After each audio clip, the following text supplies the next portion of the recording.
가을이 왔습니다. 예, 안 올 것 같은 가을이 정말로 왔네요. 우리 옆에 있는 분들에게 인사 나누도록 하겠습니다. 가을이 왔습니다. 가을이 왔습니다. 가을 하면 생각나시는 것들 있으시죠? 네, 우리 이 가을에 열매 많이 맺읍시다 하고 인사하겠습니다. 우리 이 가을에 열매 많이 맺읍시다. 아멘. 아멘. 오늘 함께 아까 봉독도 너무 잘해주시고 우리 특송도 잘 정성껏 준비해주셔서 오여전도회가 특송해주셨습니다. 그런데 제가 항상 이렇게 느끼는 것은 이 준비하는 센스를 굉장히 우리 권사님들한테 느낄 수가 있어요. 블랙 앤 화이트. 네, 멋쟁이들만 입는다는 블랙 앤 화이트. 예, 누가 정하셨는지 굉장히 잘 정하신 것 같습니다. 우리는 예수님 안에 거하고 또 예수님이 우리 안에 거하는 우리는 예수님의 제자입니다. 아멘. 요한복음 15장 7절 너희가 내 안에 거하고 내 말이 너희 안에 거하면 무엇이든지 원하는 대로 구하라 그리하면 이루리라. 네, 예수님의 제자는 어떻게 살아야 하는지 이 구절에서 세 가지로 지금 말하고 있습니다. 그래서 첫 번째, 예수님 안에서 사는 것이고, 두 번째는 예수님의 말씀을 듣는 것, 그리고 마지막으로 믿음으로 기도하는 사람들이 예수님의 제자라고 말씀하고 있습니다. 그런데 예수님의 제자는 세상의 미움을 받게 될 것이라고 오늘 말씀하고 있습니다. 사실은 요즘 시대에 예수님을 믿고 주의 제자로 사는 것이 세상에서 크게 의미가 없어 보입니다. 오히려 교회가 욕을 먹고 또 책임을 느껴야 하는 자리에 서게 되기도 합니다. 교회가 많은 사람들에게 소망과 복음을 전하는 공동체가 되기보다는 문제를 일으키는 존재처럼 여겨지는 상황이 종종 일어납니다. 또 자칭 그리스도인이라고 하고 기독교라고 하는 목사들과 사람들이 정치계에 뇌물을 주고 또 깊이 결탁하여 정치적 개입을 하고 또 이익을 취하는 그런 내용들이 뉴스에 많이 나옵니다. 믿지 않는 사람들은 일반 교회와 이런 교회의 차이를 알지 못하고 똑같이 생각하고 비판합니다. 또 실제로 건강한 교단, 또 건강한 교회에서도 불법적이고 또 비윤리적인 사건이 발생해서 세상의 지탄을 받거나 미움을 받기도 합니다. 그런데 오늘 말씀에서 말하는 미움은 교회가 마땅히 해내야 할 역할을 못하고 하나님의 자녀로서의 삶을 잘 감당하지 못해서 받는 미움을 말하고 있는 것이 아닙니다. 18절 세상이 너희를 미워하면 너희보다 먼저 나를 미워한 줄을 알라. 세상이 우리를 미워하는 이유는 지금 뭐라고 말씀하고 있습니까? 예수님을 먼저 미워했기 때문입니다. 세상에 예수님이 이 땅에 오셔서 세상으로부터 극심한 미움과 핍박을 받으셨습니다.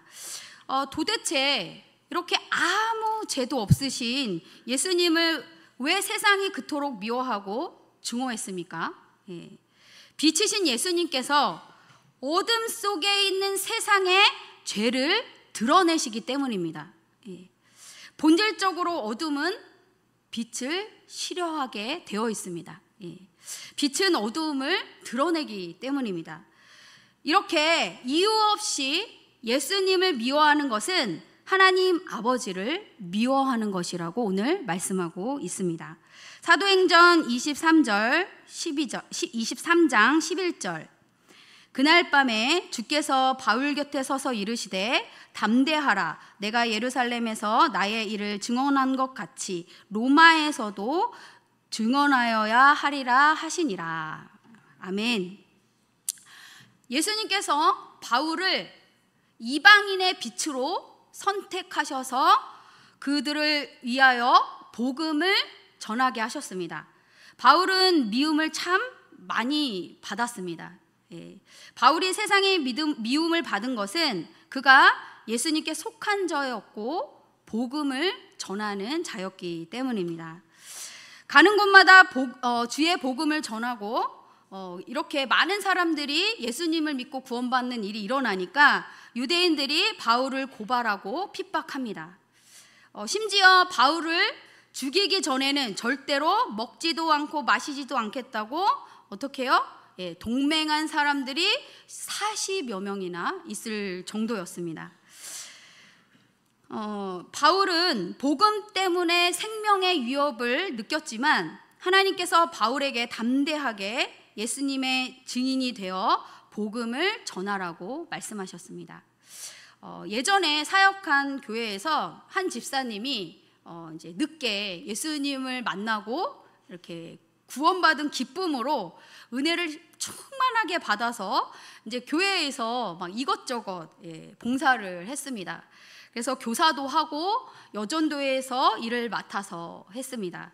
그러다가 여전도회에서 그 내에서 불화가 생겨서 상처받고 이제 더 이상 못하겠다고 봉사하던 것도 다 내려놓고 심지어 잘하고 있던 교사도 다 내려놓는 일이 있었습니다.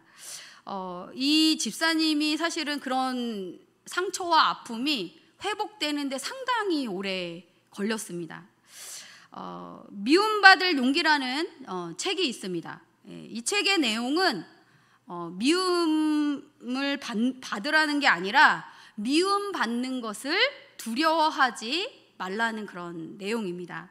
살다가 보면 누구나 실패하고 거절당하고 상처받고 미움받는 일들이 생기기 마련입니다.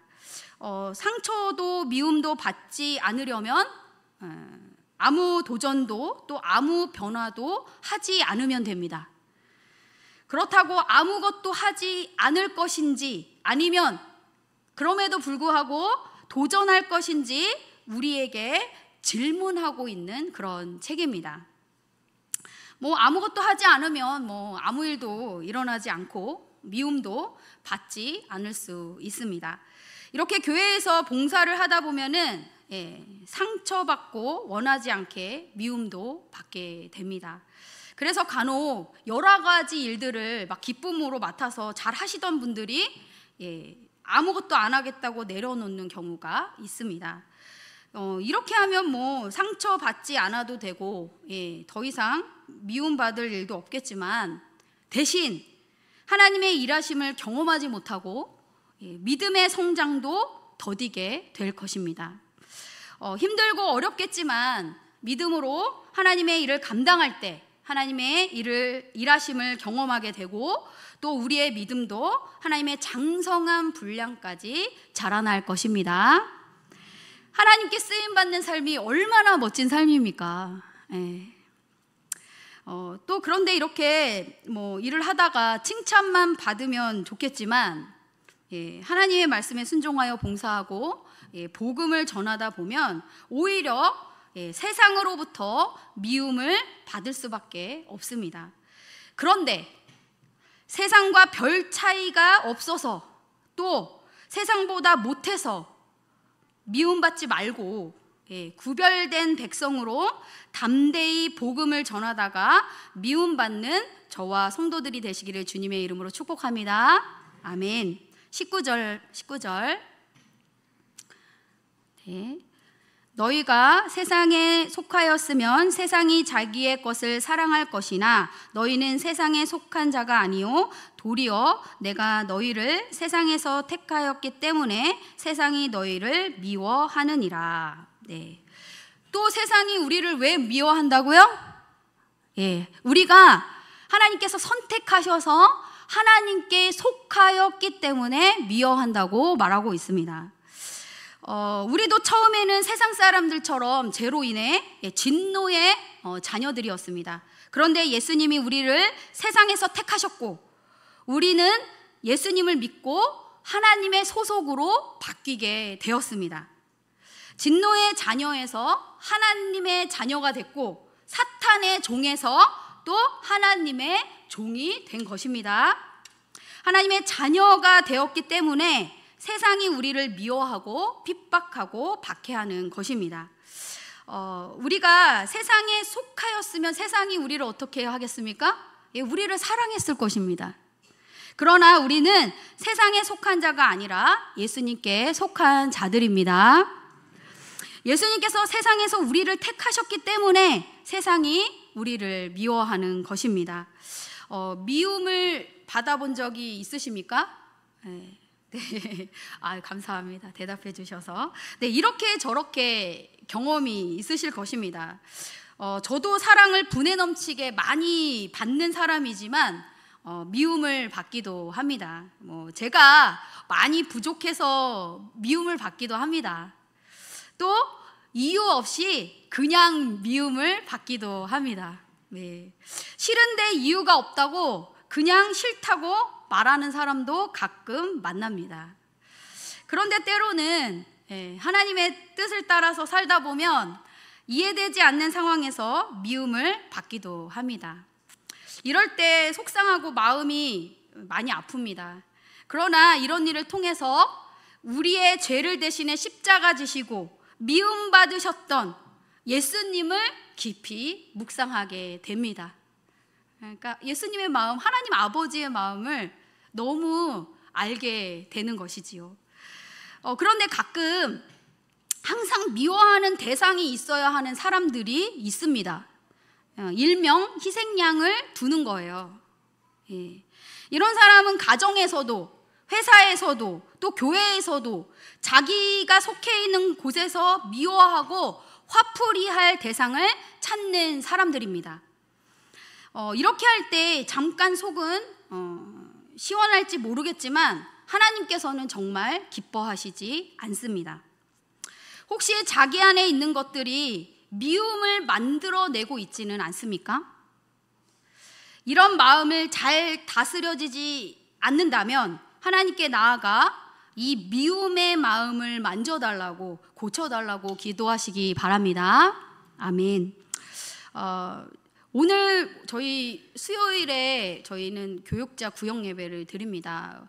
공교롭게 오늘 주제가 화해에 대한 거였는데 제가 사실은 지금 할 얘기를 나누고 싶었는데 스포할 수가 없어서 영업 비밀이라서 그 시간에 못 나누고 이 시간에 한번 나누도록 하겠습니다. 제가 처음 시집을 가서 제가 일찍 시집을 갔어요. 그래서 시집을 가서 1년은 시댁에서 살았습니다. 아무도 시킨 사람이 없는데 엄청 시댁에서 시부모님을 엄청 열심히 섬겼습니다. 밥도 하고 열심히 청소도 하고. 그러니까 저는 약간 성향이 공부도 열심히 하고 그냥 청소도 열심히 하고 밥도 열심히 하는 그런 성향입니다.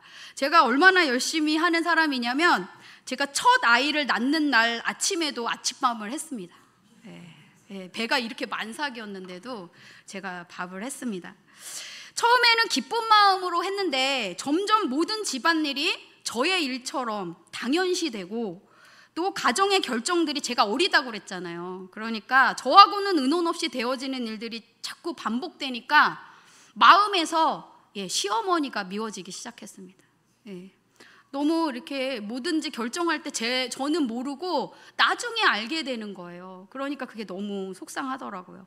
이런 미움의 마음이 믿음의 걸림돌이 되었습니다.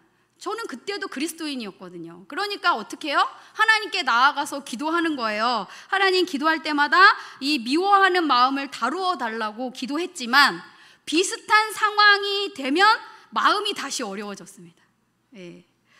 그러다가 아주 오랜 시간 기도하다가 하나님께서 지혜를 주셔서 어떤 마음을 주셨냐, 이제부터는 기쁘게 할 수 있는 만큼 일을 하고 또 힘든 마음을 표현하도록 하시는 그런 지혜를 주셨습니다. 요 표현한 그런 내용이 아주 긴데 요거는 안 알려드리겠습니다. 비밀입니다, 비밀. 그래서 결국에 그 마음이 시어머니께 전달되어서 집안일을 함께 하게 되었고 또 미움의 마음이 해결되고 관계가 좋아졌습니다. 지금은 제가 며느리로서 막 열심히 이렇게 섬겼던 것들을 오히려 제가 이제 사역한다고, 목사가 되었다고 그 이상의 섬김을 지금 너무나도 많이 받고 있습니다. 예, 정말로 많은 사랑과 기도와 섬김을 되려 지금 받고 있습니다. 로마서 12장 14절, 너희를 박해하는 자를 축복하고 저주하지 말라. 아무에게도 악으로 갚지 말고 모든 사람 앞에서 선한 일을 행하여 할 수만 있으면 모든 사람과 더불어 화목하고 악에게 지지 말고 선으로 악을 이기라고 말씀하셨습니다. 예, 사람에게는 우리를 힘들게 하고 어렵게 하는 사람에게 갚아주고 싶은 마음이 있습니다. 예, 똑같이 해주거나 아니면 그 이상으로 어렵게 하고 싶은 복수의 마음입니다. 그러나 주께서는 원수 갚는 것이 하나님께 있으니 복수하지 말라고 하셨습니다. 오히려 우리를 박해하는 자를 저주하지 말고 축복하라고 하셨습니다. 자, 어렵겠지만 우리 주변에 있는 분들을 향하여서 연습해 보겠습니다. 예수님의 이름으로 축복합니다. 다 진심을 담아서 하시는 거예요. 다시 한번 예수님의 이름으로 축복합니다. 이번에는 헌신 예배를 잘 준비해 주신 오여전도에게 또 축복하겠습니다. 예수님의 이름으로 축복합니다. 이제 세상에 속하여 자기 것만을 사랑하고 다른 사람을 미워하는데 시간과 마음을 허비하지 마십시오. 사랑하기에도 부족한 시절입니다. 남을 미워하는 사람이 아니라 주 안에서 진정한 미움을 받는 사람들이 되십시오. 오직 예수님께 속하여 하나님이 맡겨주신 봉사를 하고 세상에 복음을 전하는 우리 모두가 되기를 간절히 소망합니다. 아멘. 21절 말씀은 함께 읽도록 하겠습니다. 그러나 사람들이 내 이름으로 말미암아 이 모든 일을 너희에게 하리니 이는 나를 보내신 이를 알지 못함이라. 예, 아멘. 마지막으로 세상이 왜 우리를 미워한다고 말하고 있습니까? 사람들이 예수님을 보내신 하나님을 알지 못하였기 때문입니다. 예수님께서 우리에게 종이 주인보다 더 크지 못한 것을 기억하고 세상이 예수님을 박해했던 것처럼 주의 종인 우리도 박해할 것이라고 말씀하셨습니다. 마태복음 5장 10절, 의를 위하여 박해를 받는 자는 복이 있나니 천국이 그들의 것임이라. 아멘. 하나님의 나라와 하나님의 의를 위하여 박해받는 자는 천국이 그들의 것이 되는 축복을 받게 됩니다. 예수님 때문에 세상 사람들이 우리를 욕하고 박해하고 거짓으로 거슬러 모든 악한 말을 하는 것이 우리에게 오히려 복이 된다고 말씀하고 있는 것입니다. 22절, 내가 와서 그들에게 말하지 아니하였더라면 죄가 없으려니와 지금은 그 죄를 핑계할 수 없느니라. 아멘. 핑계는 내키지 않는 일을 피하거나 사실을 감추려고 다른 일을 내세우는 것이고 또 잘못한 일에 대해 이리저리 돌려 말하는 구차한 변명을 말합니다.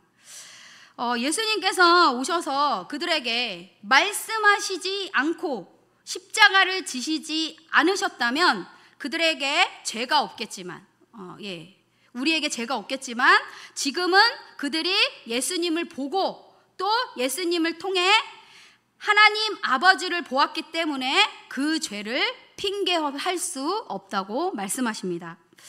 예수님께서 이 땅에 오셔서 행하신 일들과 또 그가 선포하신 말씀이 있기에 우리는 그리스도를 보지 못하고 하나님을 알지 못한다고 그 어떤 핑계도 될 수 없습니다.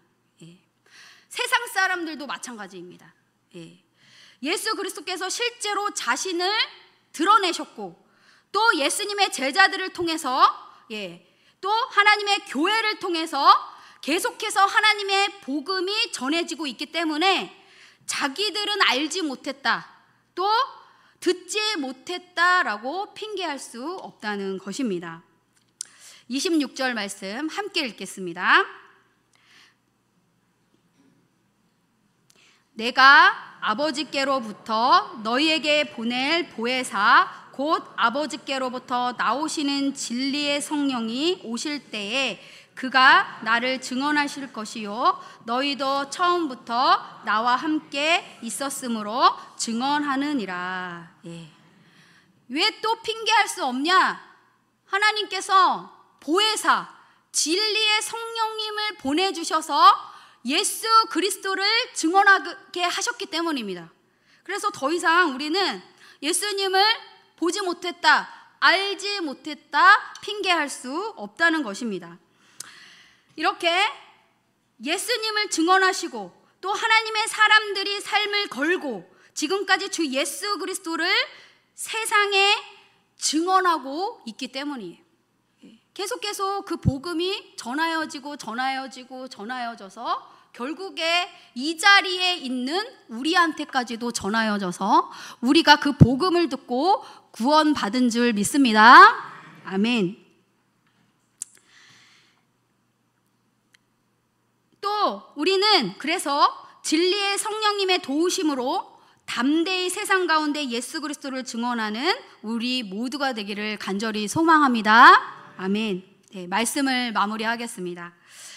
이제 교회가 세상과 별 차이가 없어서 또 세상보다 못해서 미움받지 않기를 기도합니다. 또 세상에 속해 자기 것만 사랑하고 다른 사람을 미워하는데 시간과 마음을 허비하는 대신 주 안에서 미움을 받을 용기를 가지고 살아가시기 바랍니다. 그러기 위해서는 어떻게 해야 돼요? 우리를 구원케 하신 그 복음을 세상 가운데 전하는 사람들이 되어야 하는 것입니다. 꼭 아예 모르는 사람에게 복음을 전하는 것만이 구원받게 하는 일이 아닙니다.